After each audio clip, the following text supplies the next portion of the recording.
सच्ची खुशी का रहस्य। एक समय की बात है, एक बुद्धिमान संत अपने शिष्यों के साथ एक छोटे से गांव में रहते थे। संत अपने ज्ञान और सादगी के लिए प्रसिद्ध थे। हर दिन दूर दूर से लोग उनके पास आते थे अपनी समस्याओं का समाधान पाने के लिए।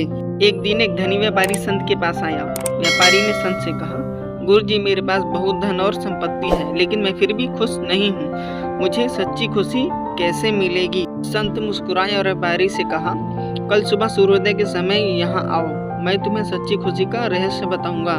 व्यापारी सहमत हो गया और अगले दिन सुबह सुबह वहां पहुंच गया। संत ने व्यापारी को एक टोकरी दी और कहा, इस टोकरी को लेकर नदी के पास जाओ और इसे पानी से भरकर लाओ। व्यापारी ने टोकरी ली और नदी की ओर चल पड़ा।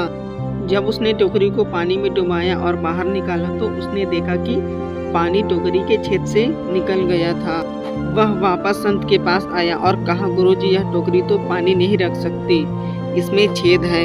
संत ने मुस्कुराते हुए कहा, फिर से कोशिश करो। व्यापारी ने फिर से प्रयास किया, लेकिन परिणाम वही रहा। कई बार कोशिश करने के बाद व्यापारी थक गया और संत के पास वापस आया। संत ने कहा, यह टोकरी तुम्हारे मन की तरह है। जब तुम्हारा मन इच्छाओं और लालच से भरा होता है, सच्ची खुशी उसमें ठहर नहीं सकती।